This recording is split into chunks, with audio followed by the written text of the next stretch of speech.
Nyuma yangu ni muunganiko wa mito midogo midogo 16 ambayo kwa pamoja huteremsha maji katika maporomoko haya ya mto Kalembo katika manispaa hii ya Kalembo katika mkoa huu wa Rukwa. Mtazamaji, na haya ni katika miongoni mwa vivutio vilivyopo ndani ya nchi hii ya Tanzania, na maporomoko haya ya maji ya mto Kalembo ndiyo yanatenganisha mpaka kati ya Tanzania na Zambia. Upande huu ni upande wa Tanzania, lakini upande wa kule kama ambavyo unaona hapo mtazamaji wa Kajinjere TV ni upande wa Zambia. Lakini bahati nzuri kwetu Tanzania ambapo maporomoko haya tunayaona maji yanavyounganika hapa katika mito hii 16 hadi yanavyoporomoka chini ambapo yana urefu wa mita 235 kwenda chini, na yanaporomoka bila kizuizi chochote, kwa maana hakuna sehemu ambayo maji yanapita ndio yafike chini. Yanaporomoka moja kwa moja hadi katika urefu huo wa 235 kwenda chini. Wenzetu Zambia wanaishia kwa juu tu, lakini sisi Tanzania tuna bahati hiyo kwamba maji yanakuwa tunaona kwa juu yanavyounganika katika mito 16 hadi yanavyoporomoka chini katika urefu huo wa mita 235. Na hii ni Kajinjere TV, mimi ni Zainabu Mtima. Endelea kuwa nasi.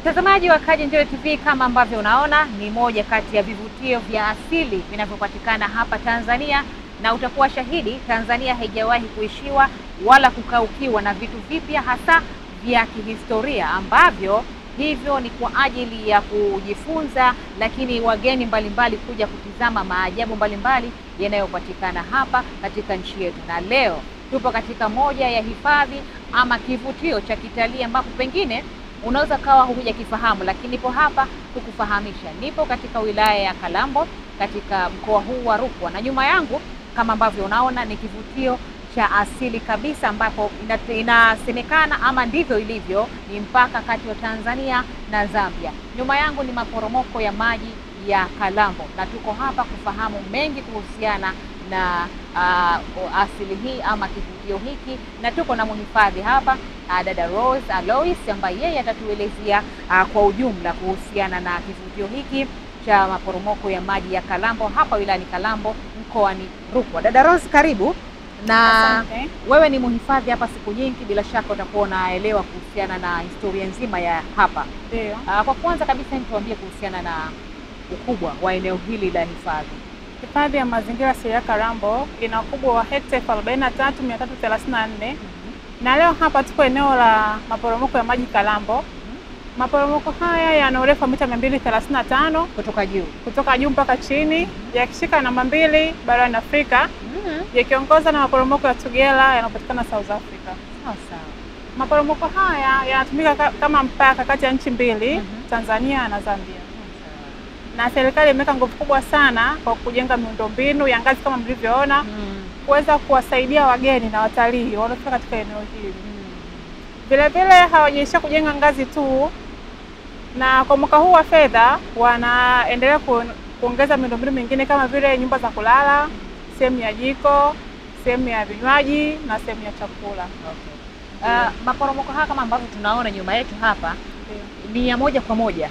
Kuna maporomoko mengine unaona kuna kama kona ambapo mwisho wa siku maji yanaingia yanafika chini.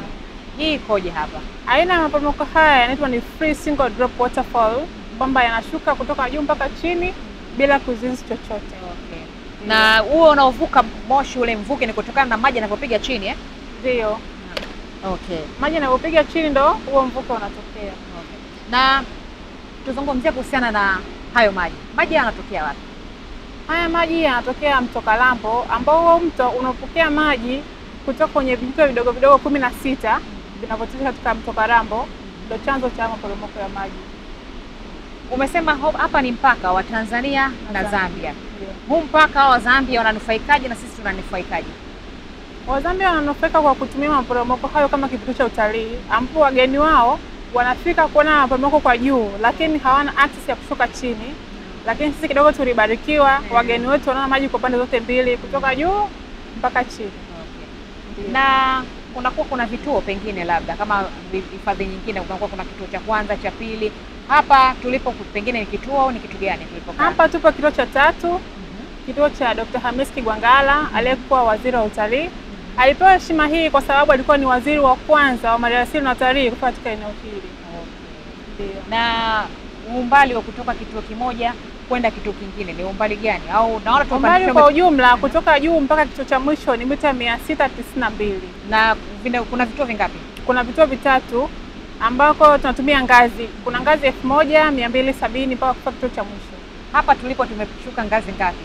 Mpaka hapa kuna ngazi 1270.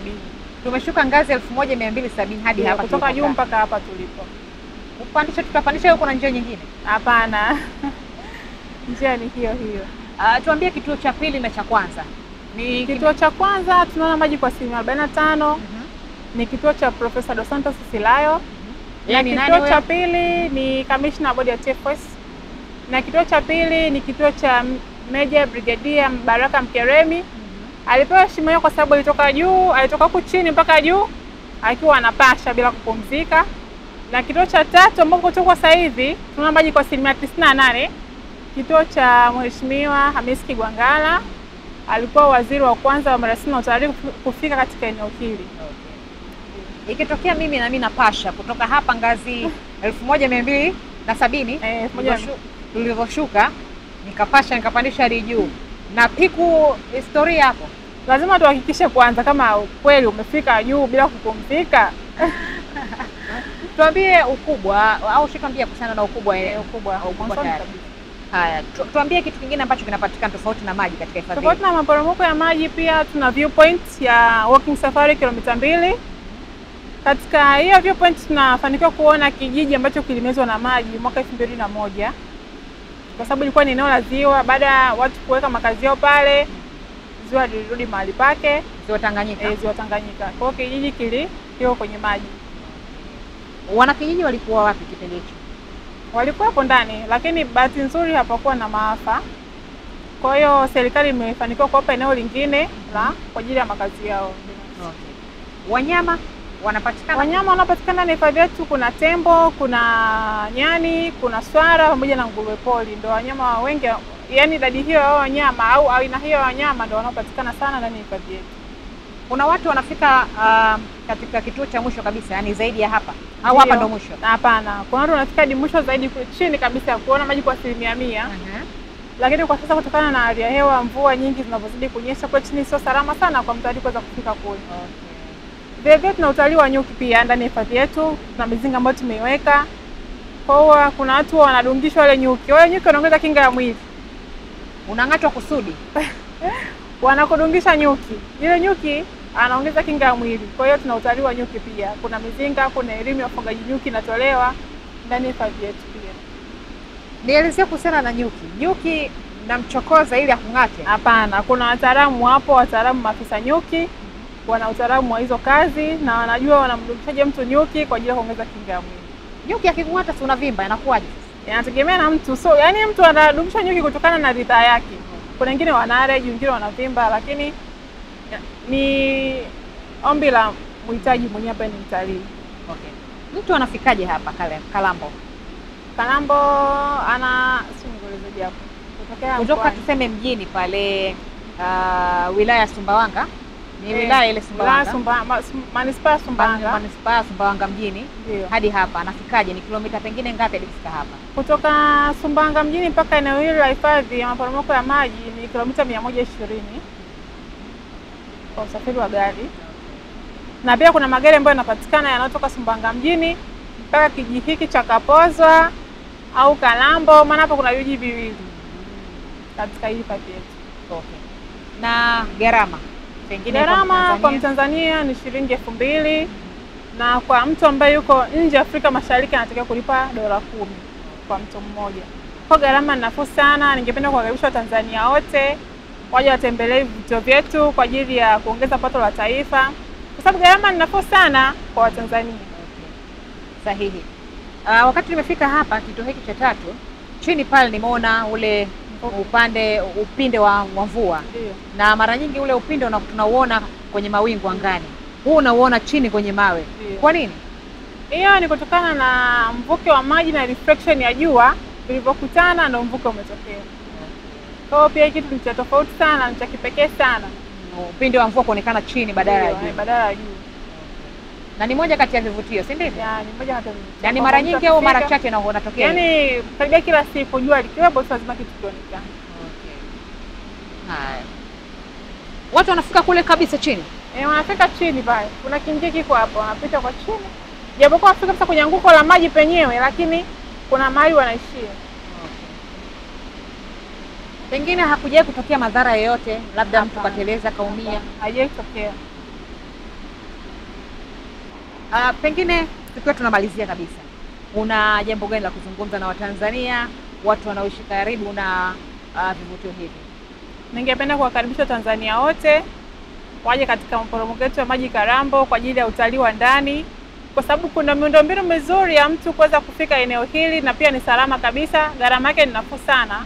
Ni shilingi 2,000 tu kwa Mtanzania mmoja mwenye umri wa miaka 18 kwenda juu, na chini ya hapo ni shilingi 1,000 kwa umri wa miaka 6 mpaka 17, na miaka 0 mpaka miaka 5 hiyo ni free kwa mtu yote ambaye ni Mtanzania.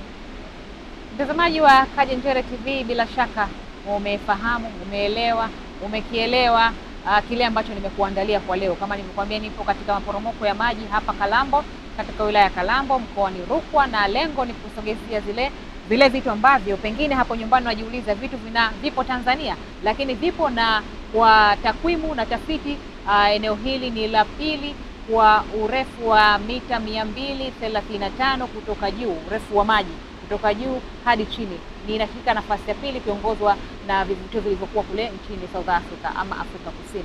Na bila shaka kama uko nyumbani, njoo uongeze kinga ya mwili kwa kung'atwa na nyuki hapa katika vivutio hivi vya Kalambo. Bila shaka umefaidika, na sina la ziada.